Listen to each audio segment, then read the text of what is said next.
Denmark's Ministry of Digital Affairs made a decision that sent a clear signal across Europe and beyond. They were done relying on Microsoft. The ministry committed to replacing Microsoft Office 365 with LibreOffice across all its staff. And they were not alone. Denmark's two largest cities, Copenhagen and Aarhus, had already announced plans to phase out Microsoft software entirely. Now, if you have been following the open source world for a while, you may have seen similar headlines before that ultimately went nowhere.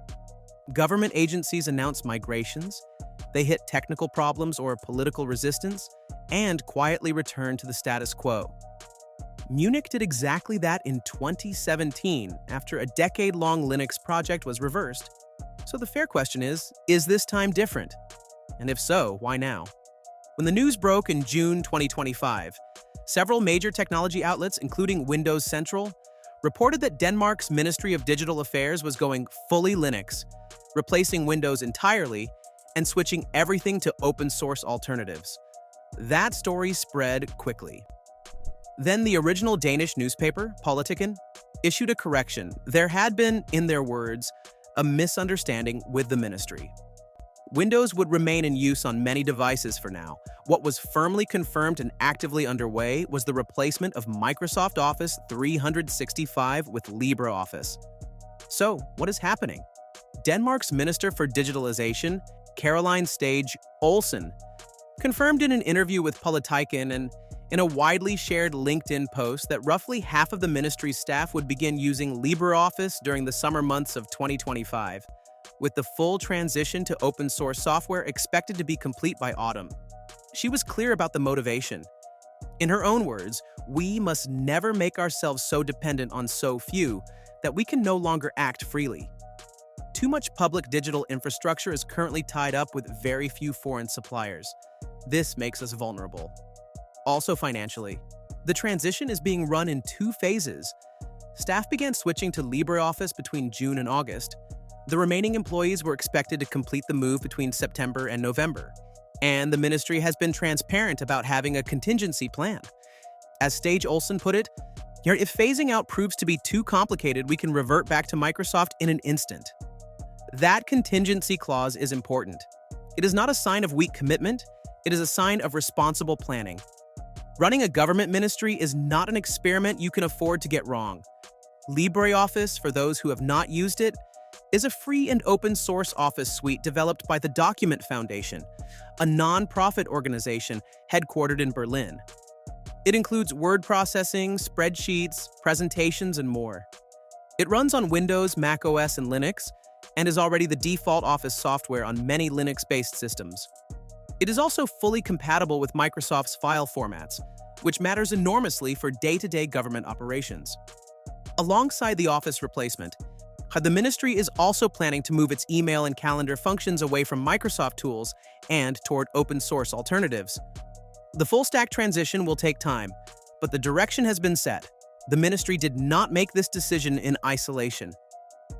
By the time Caroline Stage Olsen announced her ministry's plans, Denmark's two largest municipalities had already moved.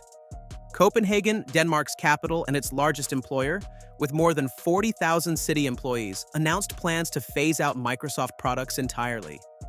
Aarhus, the country's second largest city, did the same, and was already in the early stages of implementation, having moved some services to Nextcloud, a European open-source cloud platform. When asked to explain the decision, Henrik Appel Espersen, chair of Copenhagen's audit committee, was direct about two specific drivers. First, the cost, and second, geopolitics. On cost, municipal spending on Microsoft products in Copenhagen and Aarhus combined rose from 313 million kroner in 2018 to 538 million kroner in 2023. That is a 72% increase in 5 years. The software did not become 72% more capable. Productivity did not rise 72%. The price went up because, in a locked-in relationship, the vendor has the power to set the terms. And governments, once deeply embedded in a proprietary ecosystem, have limited ability to push back. For context on just how unusual this rate of increase is, in an analysis published by the software procurement firm Vertice found that SaaS product price inflation was running at roughly 5 times the general consumer inflation rate during this period. Governments across Europe were experiencing similar dynamics. Microsoft's licensing terms, which had already drawn formal investigations from the UK's Competition and Markets Authority, were creating a situation where public money was being steadily redirected from services to software subscriptions. But Espersen did not stop at the cost. He also cited explicitly the political relationship between the United States and Denmark during Donald Trump's presidency. And specifically, he pointed to an uncomfortable possibility. In his words, if we suddenly cannot send emails or communicate internally because of a political fallout, that's a huge problem. He done it as a concrete risk assessment by a senior municipal official. And to understand why that risk assessment became impossible to ignore in 2025, you need to understand what the US Cloud Act actually means for European governments. In June 2025, something happened in the French Senate that sent a quiet shockwave through European government IT circles. Microsoft France's Director of Public and Legal Affairs, Anton Carniot, was called before a Senate inquiry into public procurement and the role of foreign technology in European digital sovereignty. He was asked a direct question. Could he guarantee, under oath, that data belonging to French citizens stored on Microsoft's European cloud servers would never be transmitted to US authorities without the consent of the French government? His answer was, no, and I cannot guarantee that, but it has never happened before. That admission, made on the record and widely reported by outlets including the Register, is worth sitting with for a moment. This was not a privacy advocate making a theoretical argument. This was Microsoft's own legal representative before a legislative body, confirming what European data protection experts had been saying for years. The legal reality of the US Cloud Act makes absolute data sovereignty impossible for any European customer of an American cloud provider. The Cloud Act, passed in the United States in 2018, gives US federal authorities the power to compel American companies to produce customer data stored on their servers anywhere in the world, including servers physically located inside the European Union. Said it does not matter whether the data center is in Frankfurt, Dublin, or Amsterdam. If the company is subject to US jurisdiction, the data is subject to US law. This creates a direct and legally irreconcilable conflict with the European Union's General Data Protection Regulation. The GDPR treats this kind of foreign access to EU citizen data as a violation. But a Cloud Act warrant legally compels American companies to comply. And those warrants routinely come with gag orders, meaning the provider may not even be permitted to tell the customer that their data has been accessed. Microsoft has invested heavily in what it calls its EU Data Boundary Initiative, completing a first phase in early 2025 that ensures core service data is stored and processed inside EU and EFTA regions.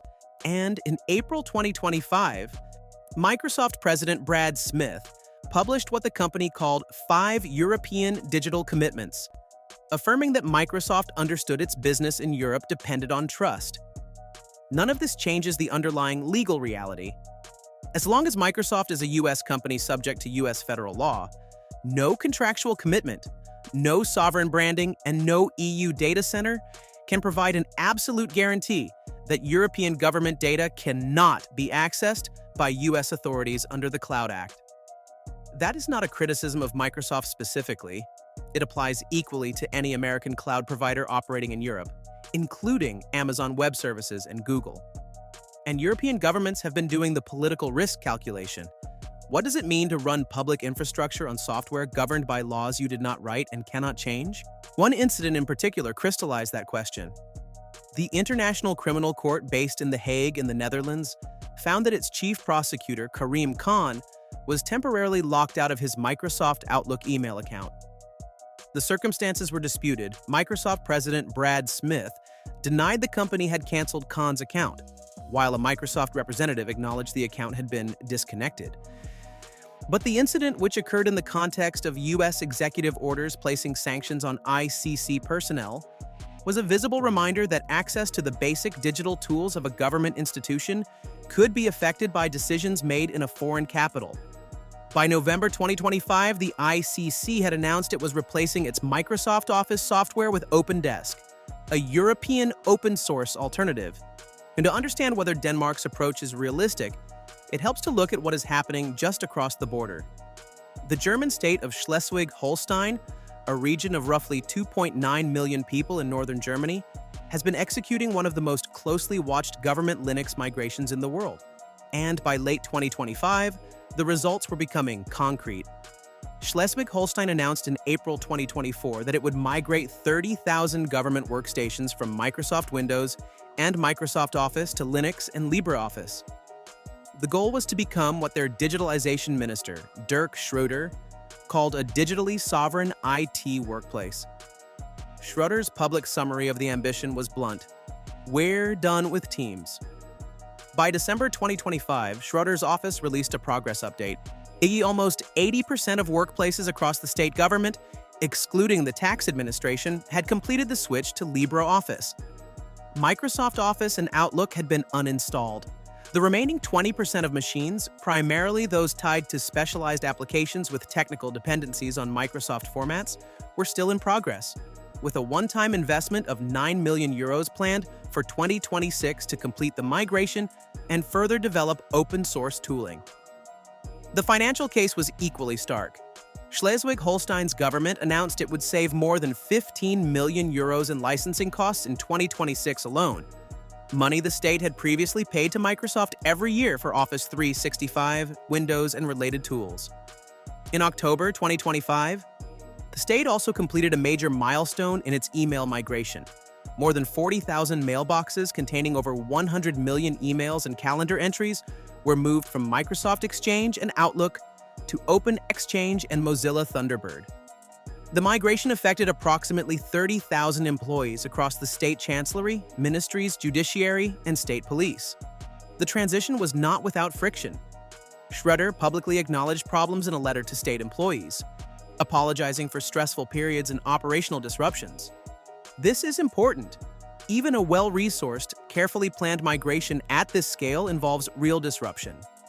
But the key difference between Schleswig-Holstein's approach and Munich's failed Linux project a decade earlier is that Schleswig-Holstein replaced the entire stack.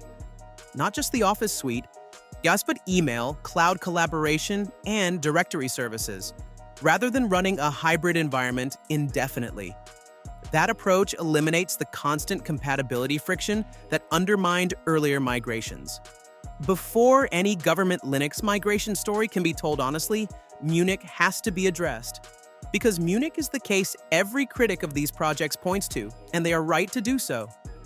Between 2003 and 2013, the city of Munich executed what was the most high-profile government Linux migration in European history. The project, known as Linux, moved the city's IT infrastructure away from Microsoft Windows and toward a custom Ubuntu-based Linux distribution, ultimately reaching around 14,000 machines. In 2017, Munich's city council voted to reverse course, switching back to Windows by 2020 amid widespread complaints from city employees about usability, compatibility problems with documents exchanged with external parties, and the difficulty of maintaining a parallel technology environment where some systems were on Linux while critical back-end infrastructure remained tied to Microsoft. The project had also suffered from inadequate training, slow decision-making, and political change within the city government that reduced executive commitment. Munich is a cautionary tale precisely because it was attempted with genuine effort, significant resources, and strong initial political support and still failed. France's Gendarmerie Nationale, the national law enforcement agency, NARC has been running an Ubuntu-based Linux distribution called Gendbuntu on its fleet of computers since the mid-2000s. That fleet now exceeds 100,000 machines. This is not a pilot project or a political statement. It is an operational reality that has been running for nearly 2 decades. Italy's Ministry of Defense has been migrating hundreds of thousands of systems to LibreOffice as part of a long-term plan to reduce dependence on proprietary software. Switzerland's data protection authorities declared in 2025 that public bodies using Microsoft 365 for sensitive data were in most cases in breach of Swiss data protection law. Austria's armed forces, the Bundesheer, completed their migration to LibreOffice in 2025. In November 2025, EU member states adopted a Declaration for European Digital Sovereignty, a non-binding but politically significant commitment to strengthen European autonomy over digital infrastructure.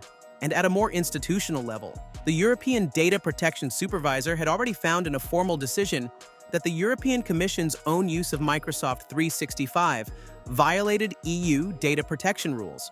That ruling created direct pressure on EU institutions and member state governments to examine their own exposure.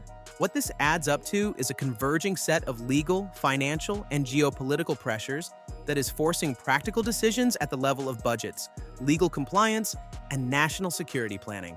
The headline that Denmark is going full Linux was, strictly speaking, ahead of what the facts fully supported in mid-2025.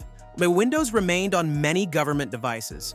The confirmed and active change was the replacement of Microsoft Office 365 with LibreOffice across the ministry, with a broader technology shift underway. But the story underneath that headline is real, and it is more consequential than the headline suggested.